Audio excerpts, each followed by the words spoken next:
चलिए बताएगा हसन निजामी किसके दरबार में रहता था? हसन निजामी किसके दरबार में आता था? हसन निजामी ना, नहीं हसन निजामी ना, नहीं इसके दरबार में था, ऐबक के दरबार में। हसन निजामी ऐबक के दरबार में रहता था, ठीक है। हसन निजामी किसके दरबार में? ऐबक। हसन निजामी किसके दरबार में? ऐबक के दरबार में रहता था। याद रखना, हसन निजामी किसके दरबार में? ऐबक। चलिए आगे बताएगा कि 2.5 दिन का झोपड़ा का निर्माण, 2.5 दिन का जो झोपड़ा का निर्माण हुआ था,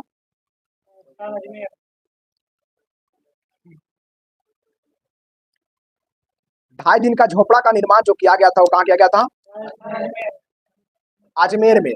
और अजमेर में जहाँ पर 2.5 दिन का झोपड़ा था वहां पे पहले संस्कृत विद्यालय था। उस संस्कृत विद्यालय का निर्माण बिगड़ा राज चतुर्थ के द्वारा किया। बिगड़ा राज चतुर्थ, बिगड़ा राज चतुर्थ के द्वारा। पूछेगा आपसे कि बताइए जो 2.5 दिन का झोपड़ा जहाँ पर बना हुआ है वहां पे पहले संस्कृत विद्यालय था, उस संस्कृत विद्यालय का निर्माण किसने किया था? तो बिगड़ा राज चतुर्थ। किसने किया था?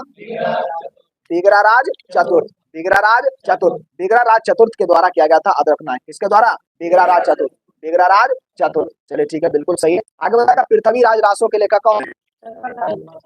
चंद्रबरदाई। कौन है? चंद्रबरदाई।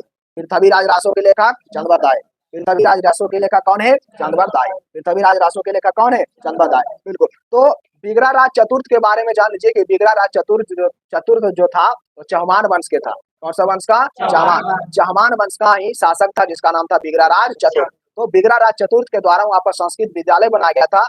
लेकिन संस्कृत विद्यालय को ढाकर कुतुबुद्दीन ऐबक ने क्या चीज बना दिया? 2.5 दिन का झोपड़ा। उसे 2.5 दिन का झोपड़ा क्या चीज है? तो मस्जिद है। क्या है? मस्जिद है। क्या है? मस्जिद। 2.5 दिन का झोपड़ा एक प्रकार का क्या है जी? मस्जिद है। क्या है? मस्जिद। चलिए बताना है, उस दिन बताए थे कि हिंदू शाही वंश का जो शासक था उसका क्या नाम था? बताए थे कि सुबुतगीन जब गद्दी पर बैठा तो सुबुतगीन के समय ही गजनी साम्राज्य और हिंदू शाही वंश के बीच संघर्ष प्रारंभ हो गया था। उसी हिंदू शाही वंश का एक शासक था जयपाल। तो बताना है कि हिंदू शाही वंश का वो शासक जयपाल था, लेकिन हिंदू शाही वंश का संस्थापक कल्लर था। कौन था? कल्लर। हिंदू शाही वंश के संस्थापक कल्लर था और उसी हिंदू शाही वंश का शासक था जिसका नाम था जयपाल। जयपाल का एक बेटा था अनंगपाल। जयपाल का एक बेटा क्या था? आनंदपाल। तो जयपाल का एक बेटा था जिसका नाम था आनंदपाल। आनंदपाल का हत्या 1009 में होता है। आनंदपाल का हत्या कब होता है? आनंदपाल का हत्या कब होता है? आनंदपाल का हत्या कब होता है? 1009। तो 1009 में आनंदपाल का हत्या कौन करता है?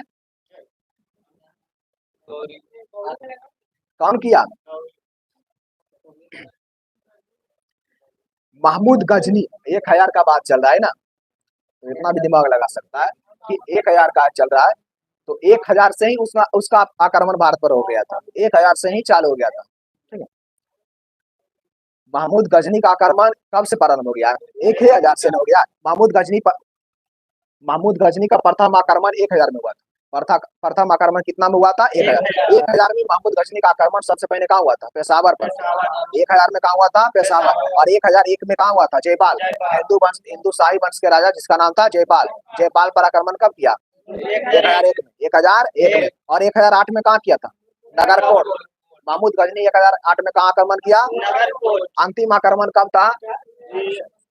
1027 जाटों के विरुद्ध। 1027 जाटों के विरुद्ध। 1027 सुप्रसिद्ध आक्रमण 1025 सोमनाथ मंदिर।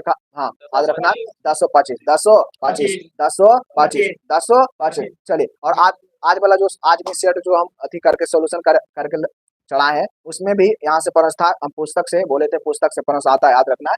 जिसमें हसन निजामी के द्वारा लिखा गया ताजुल मासिर, ये सब के बारे में पूछता है, ये सब पुस्तक के बारे में पूछता है, ठीक है।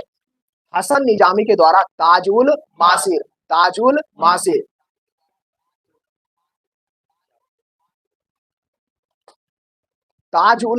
के जो लेखक थे वो कौन थे? हसन निजामी। चलिए बताना कि किताबुल यामिनी के लेखक कौन थे? किताबुल यामिनी के लेखक कौन थे? किताबुल यामिनी के लेखक कौन थे? उतबी थे। किताबुल यामिनी के लेखक किताबुल हिंद के लेखक कौन थे? फिरदौसी के द्वारा लिखा गया था शाहनामा। अलबरहनी लिखा था। ठीक है। किताबुल हिंद के लेखक कौन थे? फिरदौसी के द्वारा लिखा गया था शाहनामा। किताबुल यामी के लेखक थे उतबी। कौन थे? उतबी थे। चलिए बिल्कुल। और बताना कि ख्वाजान उल फतू, ख्वाजान उल फतू के लेखक कौन थे? ख्वाजान उल फतू अमीर खुसरो, अमीर खुसरो। ख्वाजान उल फतू के लेखक कौन थे? आमिर खुसरो। चलिए कल बताए थे कि कुतुबुद्दीन ऐबक अजमेर को कब जीता? कुतुबुद्दीन ऐबक अजमेर को कब जीता? नहीं, कुतुबुद्दीन ऐबक नहीं, 94 में, 1194। कुतुबुद्दीन ऐबक अजमेर को कब जीता? 1194, 1194। कुतुबुद्दीन ऐबक 1194 में किसको जीता? अजमेर। किसको जीता? अजमेर। किसको जीता? अजमेर को। ठीक है। अजय राज प्रथम इसका अजमेर का निर्माण करवाया था 94 में।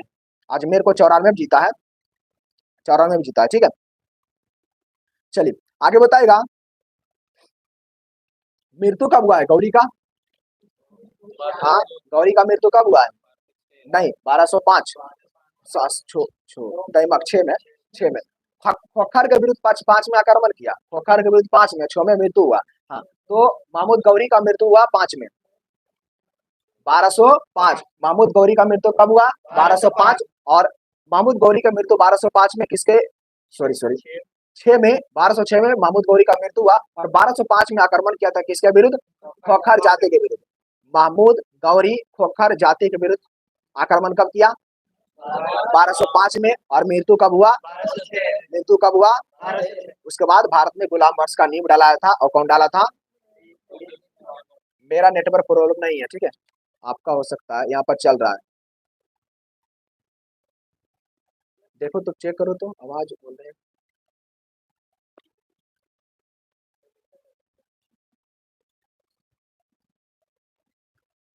आवाज नहीं जा रहा है, सही नहीं है।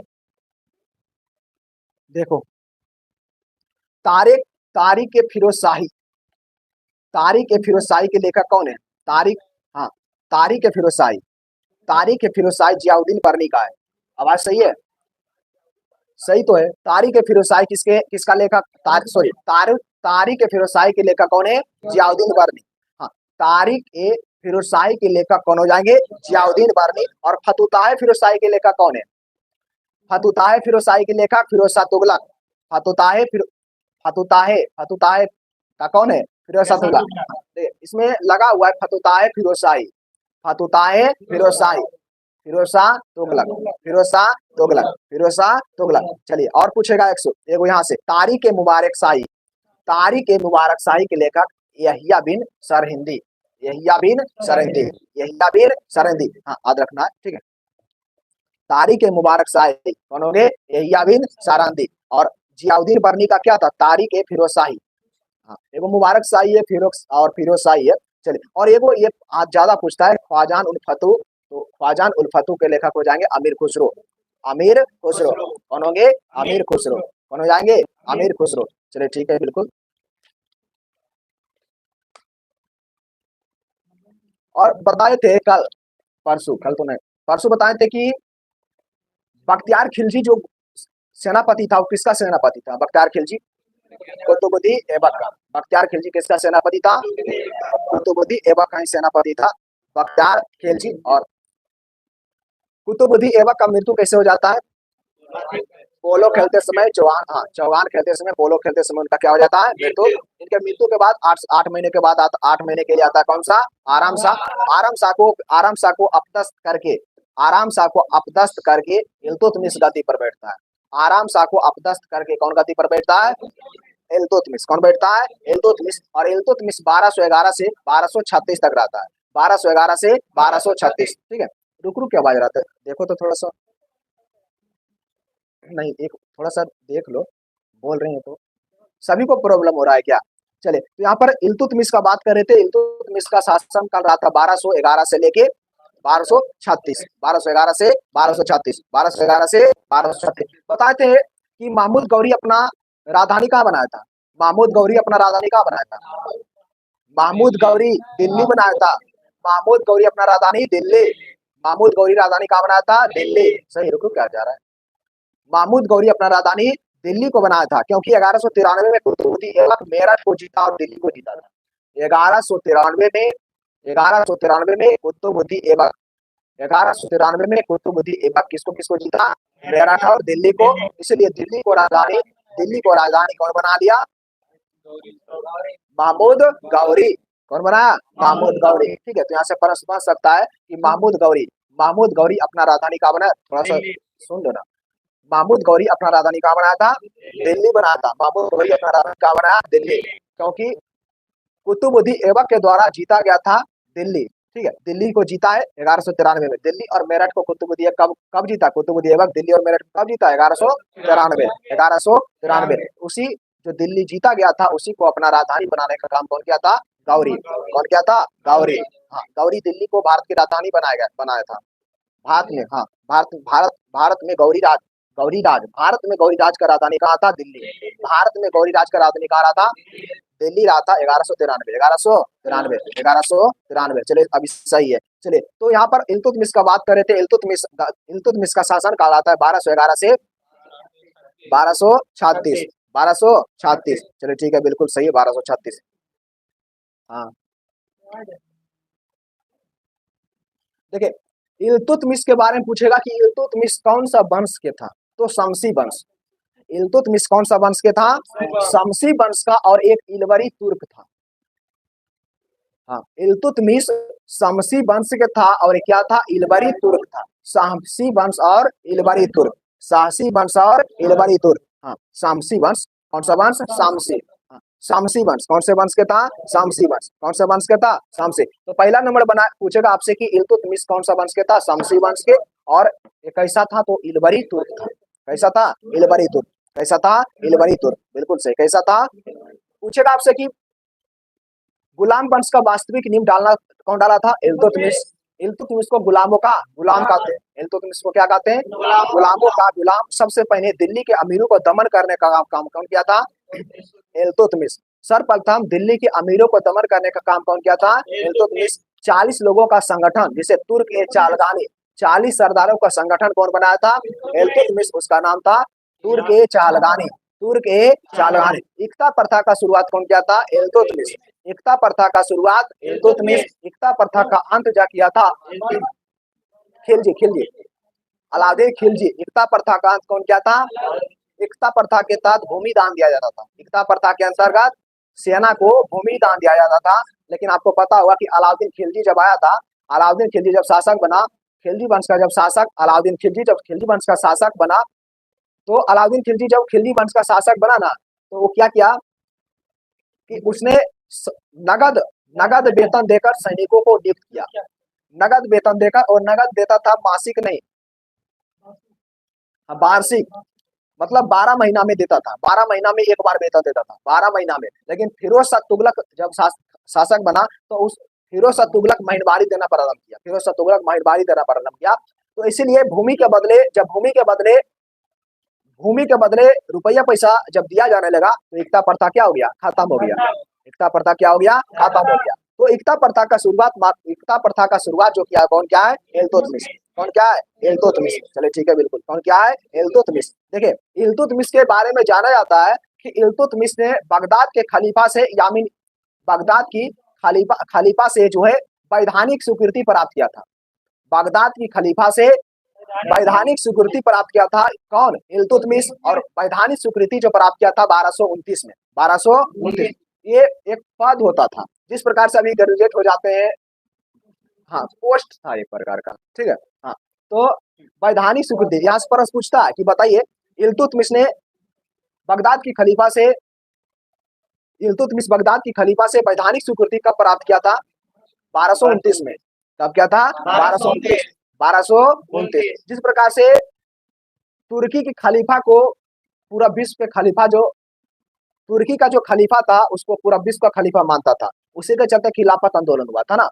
तुर्की के खलीफा को पूरा विश्व का, भारत का भी जितना इस्लाम धर्म का था, हाँ, इस्लाम धर्म का जितना था, इस्लाम धर्म का, वो सभी तुर्की के खलीफा को वो अपना खलीफा मानता था। खलीफा इल्तुतमिश के हजरत मोहम्मद साहब का मृत्यु के बाद उनके उत्तराधिकारी जो हुए क्या कहलाए? खलीफा कहलाए। तो खलीफा जो सबसे इंपोर्टेंट खलीफा था वो तुर्की में रहता था। कहाँ? तुर्की में। तो तुर्की में हुआ कि जिस समय मित्र राष्ट्र और धुरी राष्ट्र के बीच विश्व युद्ध जब चल रहा था तो तुर्की जो दिया था साथ वो किसके, जर्मनी की तरफ से दे रहा था सर। हाँ पर था, हाँ ब्रिटेन की तरफ से साथ नहीं दे रहा था, इसीलिए खिलाफत आंदोलन हुआ था। तो उसी प्रकार से ये खलीफा, वही खलीफा के तरह एक खलीफा था। तो खलीफा से या खलीफा से जो है वैधानिक स्वीकृति प्राप्त किया था कौन, इल्तुतमिश। इल्तुतमिश खलीफा से, बगदाद की खलीफा से वैधानिक स्वीकृति प्राप्त किया था 1229 में। कब किया था, 1229। कब किया था, 1229 में। चलिए और बताए थे कि इल्तुतमिश ही था जिसने याल्दाउज को और कोवाचा को जान से क्या कर दिया था, मार दिया था। याल्दाउज और कोवाचा को किसने मारा, इल्तुतमिश। इल्तुतमिश। याल्दाउज और कोवाचा को किसने मारा, इल्तुतमिश। याल्दाउज और कोवाचा महमूद गौरी का ही गुलाम था, महमूद गौरी का ही गुलाम था। इल्तुतमिश, कुबाचा, कुतुबुद्दीन ऐबक और इल्तुतमिश, ये सब किसका गुलाम था, महमूद गौरी का। किसका गुलाम था, महमूद गौरी। महमूद गौरी भारत पर दूसरा आक्रमण कब किया, 1178। 1178 पहला 1175, गौर का शासक बना 73 में। गौर का शासक 73 में, पहला आक्रमण 75 में, दूसरा आक्रमण 78 में। दूसरा आक्रमण 1178, दूसरा आक्रमण 1178। दूसरा आक्रमण कब हुआ था, 1178। ठीक है, तो पाटन में। चलिए आगे बताना है कि इल्तुतमिश रणथंभौर पर विजय कब प्राप्त किया था, 26 में। ठीक है, 1226 में। कब प्राप्त किया था, 1226। इल्तुतमिश रणथंभौर पर कब प्राप्त किया था, 1226। 1226 बिल्कुल सही है, 1226 में। देखिए पूछेगा आपसे कि इल्तुतमिश अपना राजधानी जो है लाहौर से कहाँ ले गया, दिल्ली। कहाँ ले गया, दिल्ली। कहाँ ले गया, दिल्ली। कुतुब मीनार को पूरा कौन कराया, इल्तुतमिश। कुतुब मीनार को पूरा कौन कराया, इल्तुतमिश। लेकिन बिजली गिरने के कारण उसका अगला मंजिला क्या हो गया, ध्वस्त हो गया। पूरा कराने का श्रेय फिरोज शाह तुगलक हो जाता है। किसको, फिरोज शाह तुगलक। फिरोज शाह तुगलक, फिरोज शाह तुगलक। चलिए ठीक है, तो अभी बताए थे कि इल्तुतमिश 1226 में किसको जीता, हाँ रणथंभौर पर प्राप्त किया। याद रखना है, रणथंभौर पर विजय प्राप्त किया था। पूछेगा आपसे इल्तुतमिश रणथंभौर पर विजय कब प्राप्त किया, 1226। कब क्या था, 1226। 1226 बिल्कुल। और देखिए परमार एक वंश था, और परमार वंश की जो राजधानी था ना वो मंदसौर था। उस परमार वंश की राजधानी मंदसौर, तो परमार वंश के जो राजधानी मंदसौर था ना, उसी परमार वंश के राजधानी जो मंदसौर था उस पर भी आक्रमण करने का काम कौन किया था, इल्तुतमिश। इल्तुतमिश, इल्तुतमिश। लेकिन इल्तुतमिश से सबसे ज्यादा प्रश्न पूछा जाता है, शुद्ध अरबी सिक्का चलाया था। शुद्ध अरबी सिक्का, जीतल और टंका, जीता और टंका, जिसमें तांबा का था जीतल और चांदी का था टंका। शुद्ध अरबी का सिक्का जारी किया था कौन, इल्तुतमिश। शुद्ध अरबी का सिक्का जारी किया था क्या, शुद्ध अरबी का जो सिक्का जारी किया था वो कौन जारी किया था, इल्तुतमिश। और इल्तुतमिश के द्वारा जो चांदी का जारी किया गया था वो टंका था। चांदी का टंका, चांदी का टंका। तांबा का जीतल, तांबा का जीतल। पूछ लेता है तांबा का जीतल किसने चलाया था, इल्तुतमिश। या पूछ लेगा कि बताइए, आपसे ऐसे पूछेगा कि बताइए इल्तुतमिश के द्वारा जो मुद्रा जीतल चलाया गया था वो किसका बना हुआ था, तांबा का। किसका, तांबा का। और टंका चांदी का। टंका चांदी का, टंका चांदी का। सबसे पहले रुपया सोना का सिक्का किसने जारी किया था, हिंद यवन शासक सबसे पहले शुद्ध सोना का सिक्का जारी किया कुषाण। सबसे अधिक सोना का सिक्का जारी किया कोटीन का सिक्का, सीसा का सिक्का सतवाहन शासक। मयूर प्रकार का सिक्का जारी किया था, मयूर प्रकार का सिक्का जो जारी किया था नहीं, समुद्रगुप्त। और गरुड़ प्रकार, दोनों प्रकार। और राजा रानी प्रकार का क्या, राजा रानी प्रकार का चंद्रगुप्त फर्स्ट। और गरुड़ प्रकार का सिक्का जारी किया है ये समुद्रगुप्त, जिसे कहते हैं कविराज।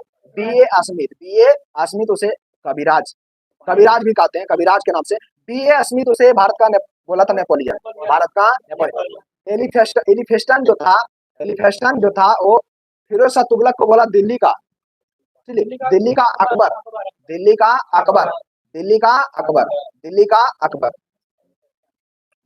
चलिए ठीक है, तो यहाँ पर देख रहे थे चांदी का टंका और तांबा का जित्तल चलाने का काम कौन शुरू किया था? इल्तुतमिश। किसका श्रेय जाता है? इल्तुतमिश को। इल्तुतमिश के सेना को क्या कहते थे, ये भी पूछा जाता है कि इल्तुतमिश के सेना को क्या कहा जाता था? नहीं, तुर्क के चालगानी नहीं, वो संगठन था। क्या था? कल्ब ए सुल्तानी, कल्ब ए सुल्तानी, कल्ब ए सुल्तानी, कल्ब ए सुल्तानी। एफएसटी क्या है?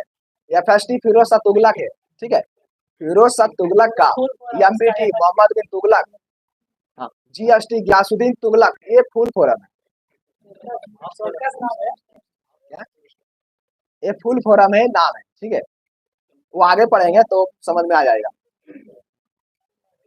तो कल्ब ए सुल्तानी पूछता है आपसे, ठीक है, कि इल्तुतमिश की सेना को क्या कहा जाता था? कल्ब ए सुल्तानी, कल्ब ए सुल्तानी, या फिर हस्म ए कल्ब, हस्म ए कल्ब, हस्म ए कल्ब, हस्म ए कल्ब। किसके सेना को? किसके सेना को? मकबरा निर्माण करने में सबसे पहले मकबरा निर्माण करने का श्रेय जाता है इल्तुतमिश को। गुंबद, गुंबद मकबरा निर्माण करने का श्रेय इल्तुतमिश। इल्तुतमिश ने लाल वस्त्र पहनना शुरुआत किया था, और लाल वस्त्र मुस्लिम लोग को इसलिए पहनना शुरू किया था कि जिस मुस्लिम को न्याय मांगना है उसको लाल वस्त्र पहनकर मस्जिद के आगे खड़ा रहना होता है। जिस समय लाल वस्त्र पहनकर मस्जिद के आगे खड़ा है, उसके बाद जब नवाज देके जो निकलता है, देखते होंगे मस्जिद से, तो उसका न्याय उस समय दिया जाता है, ठीक है। लाल वस्त्र का भी प्रचलन करने का काम कौन किया था? न्याय के लिए लाल वस्त्र पहनना शुरू, प्रचलन, लाल वस्त्र, न्याय के लिए लाल वस्त्र का प्रचलन कौन शुरू किया? इल्तुतमिश। कौन किया था? इल्तुतमिश। कौन किया था? इल्तुतमिश। याद रखना। देखिए, इल्तुतमिश ही था जिसने दिल्ली में अपना स्वयं का मकबरा बनाया था। इल्तुतमिश दिल्ली में अपना स्वयं का क्या बनाया था? मकबरा। क्या बनाया था? मकबरा बनाया था, ठीक है। दिल्ली में स्वयं का मकबरा कौन बनाया था? इल्तुतमिश। मकबरा बनाने का श्रेय किसको जाता है? सबसे पहले इल्तुतमिश को। अपना स्वयं का मकबरा कौन बनाया था? इल्तुतमिश। इल्तुतमिश, इल्तुतमिश। चलिए ठीक है, बिल्कुल सही है। हाइजे खास का निर्माण कौन किया था? इल्तुतमिश। हाइजे खास का निर्माण कौन किया था? इल्तुतमिश किया था। याद रखना है, कहाँ किया था? उत्तर प्रदेश में। हाइजे खास का निर्माण कहाँ हुआ था? उत्तर प्रदेश में हुआ था, लगभग दिल्ली के साइड जो है ना, सटा हुआ, उसी साइड क्या था? हाइजे खास। हाइजे खास, हाइजे खास, उसे शमसी ईदगाह के नाम से जानते थे, हाइजे खास, ठीक है, याद रखना। हाँ, हाइजे खास का निर्माण कौन करवाया था? इल्तुतमिश। हाइजे खास का निर्माण किसने करवाया था? बताएगा। मिनहाज उस सिराज, मिनहाज उस सिराज किसके दरबार का लेखक था? मिनहाज उस सिराज किसके दरबार का लेखक था? इल्तुतमिश। मिनहाज उस सिराज, जिसके द्वारा तबकाते नासरी लिखा गया था। तबकाते नासरी, मिनहाज उस सिराज के द्वारा तबकाते नासरी, मिनहाज सिराज के द्वारा लिखा गया था, ठीक है। तबकाते नासरी लिखा गया था किसके द्वारा? मिनहाज सिराज, ठीक है, बिल्कुल सही है। तो पूछेगा आपसे, मिनहाज उस सिराज किसके दरबार में रहता था? इल्तुतमिश। किसके दरबार में? किसके दरबार में? चलिए ठीक है, बिल्कुल सही है, इल्तुतमिश के दरबार में रहता था। इल्तुतमिश का मृत्यु कब होता है? 1236 में। शासन काल रहता है 1211 से 1236 तक। 1236 में इसका क्या हो जाता है? मृत्यु। 1236 में क्या हो जाता है? मृत्यु। हाँ, याद रखना, ये अभियान के दौरान इसने बामियान वंश था, उसी के अभियान कर रहा था, उसी समय उसका 1236 में मृत्यु हो जाता है इल्तुतमिश को। देखिए, बामियान का अभियान करता है तो उस समय बीमार पड़ जाता है। बीमार पड़ने के क्रम में जब वो लौटता है तो क्या हो जाता है? उसका मृत्यु।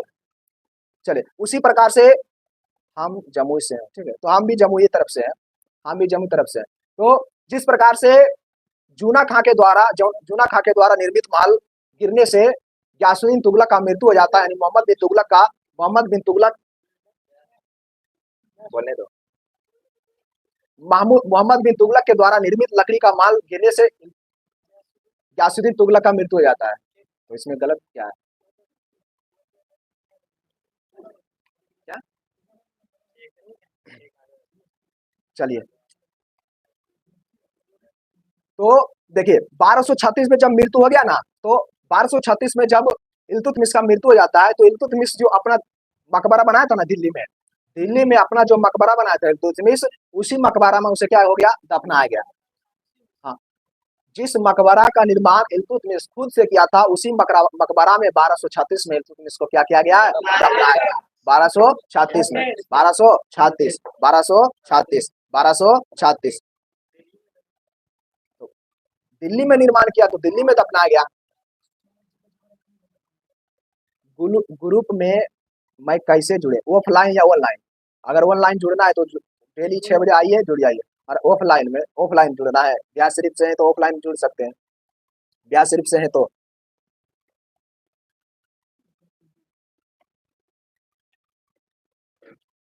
चलिए, इल्तुतमिश के मृत्यु के बाद देखिए क्या, इल्तुतमिश का जब मृत्यु हो जाता है ना, इल्तुतमिश अपना मृत्यु के पहले जो है शासिका घोषित कर देता है रजिया सुल्तान को। इल्तुतमिश मृत्यु से पहले शासिका घोषित कर देता है किसको? अभी तक मात्र दो बात करें हम इतिहास में तो दो शासिका, एक रजिया सुल्तान, एक दिद्दा। एगो रजिया सुल्तान, एगो दिद्दा। प्राचीन काल में कौन है? दिद्दा नहीं है जी। हाँ, प्राचीन काल में तो एगो रजिया सुल्तान, एगो दिद्दा, प्राचीन काल में। ठीक है, चलिए, तो बलजबरी गद्दी पर बैठा देता है किसको? उसका भाई नुकुरुद्दीन फिरोज को। नुकुरुद्दीन फिरोज। इंस्टाग्राम पे, हाँ, इंस्टाग्राम लिख रहे हैं, टेलीग्राम पे HW डालते हैं, टेलीग्राम पर डेली HW डाला जाता है। इंस्टाग्राम यूज नहीं करते हैं, टेलीग्राम, ठीक है ना, फेसबुक ना इंस्टाग्राम। आप डायरेक्ट टेलीग्राम पर ज्वाइन हो जाइए, टेलीग्राम पे। चलिए, तो 1236 में जब मृत्यु हो जाता है इसके, फिर शाह तुर्कान जो है ना, वो कौन है? शाह तुर्कान, इल्तुतमिश की पत्नी शाह तुर्कान है। शाह तुर्कान के प्रयास से गद्दी पर बैठ जाता है कौन? नुकुरुद्दीन फिरोज एक वो आयोग शासक था। ठीक है, वो उसको हटाकर गद्दी पर जो बैठता है, कौन बैठता है? रजिया सुल्तान। उसको हटाकर गद्दी पर कौन बैठता है? रजिया सुल्तान। गद्दी पर कौन बैठता है? रजिया सुल्तान गद्दी पर बैठता है। ठीक है, चलिए, लेकिन यहाँ पर आप कहां से कहां चल जाते हैं, आप कहां से कहां जाना रहता है। चलिए, तो बदायूं, देखिए यहाँ पर इल्तुतमिश जो था वो एक इलवरी तुर्क था। क्या था? इलवरी तुर्क। चलिए, बिल्कुल। लेकिन यहाँ पर पूछेगा आपसे कि बताइए कि अपना राजधानी दिल्ली ले गया, ये भी हो गया था। उसने हाईजे सुल्तानी का निर्माण दिल्ली ए कुहना के निकट करवाया। पूछेगा आपसे कि बताइए इल्तुतमिश हाईजे ए सुल्तानी का निर्माण कहाँ करवाया था? तो दिल्ली ए कोहना। कहाँ करवाया था? दिल्ली ए कोहना। कहाँ करवाया था? दिल्ली ए कोहना। लेकिन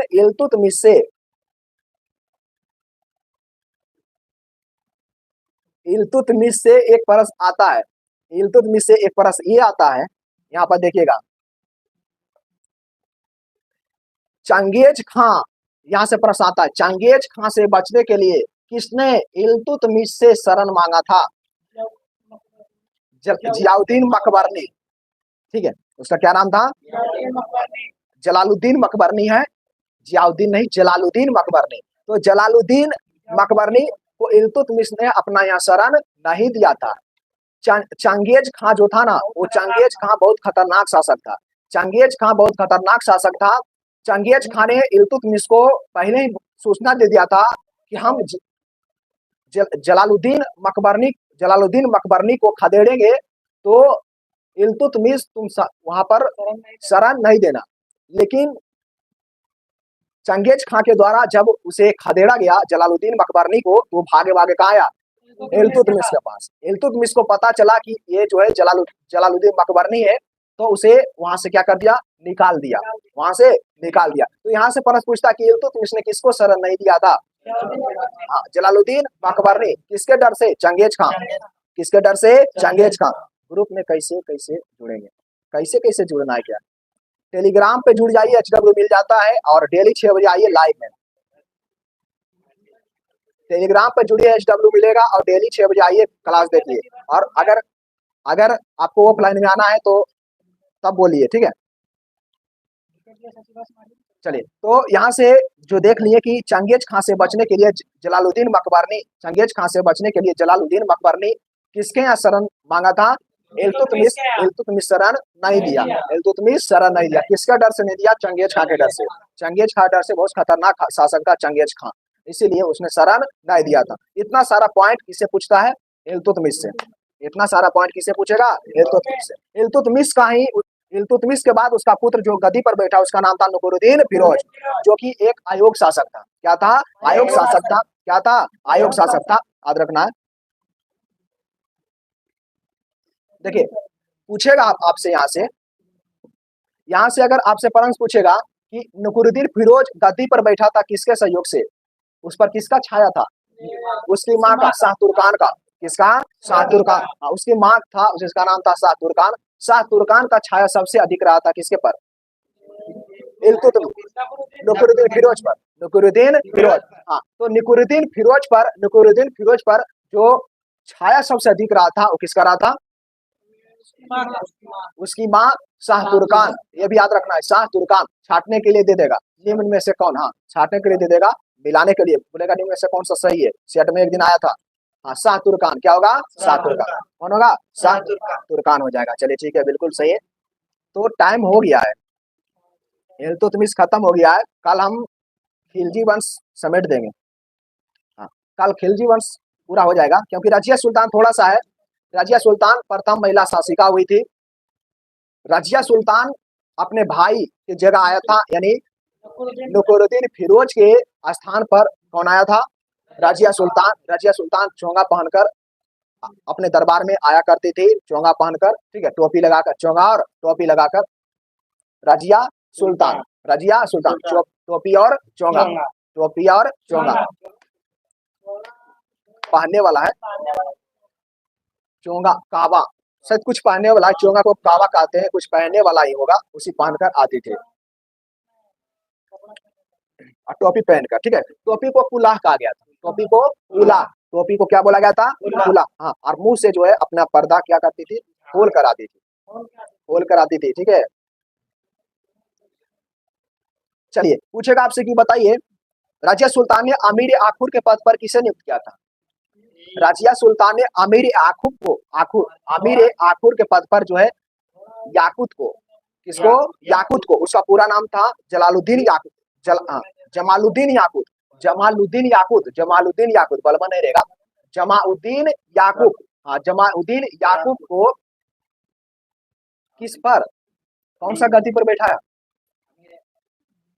अमीर आखुर। अमीर आखुर, अमीर आखुर होता था घोड़े का सरदार, घोड़े का सरदार, घोड़े का सरदार, ठीक है, बिल्कुल। अपने यहाँ शरण नहीं दिया था, ठीक है। टेलीग्राम का चैनल नाम क्या है? GKGS achievers. चलिए, रजिया सुल्तान अपना शादी किसके साथ करती है? अल्तुनिया के साथ। जब देखा, रजिया सुल्तान जब गद्दी पर बैठी थी, विद्रोह को दबाने के लिए गई थी। विद्रोह को दबाने के जब गए थे तो इसने क्या हुआ? हार गई। हार गई तो इसे अल्तुनिया बंदी बना लिया और दिमाग लगाई रजिया सुल्तान, ठीक है, लड़की थी, दिमाग लगाई और उससे क्या कर लिया? निकाह कर लिया, शादी कर लिया।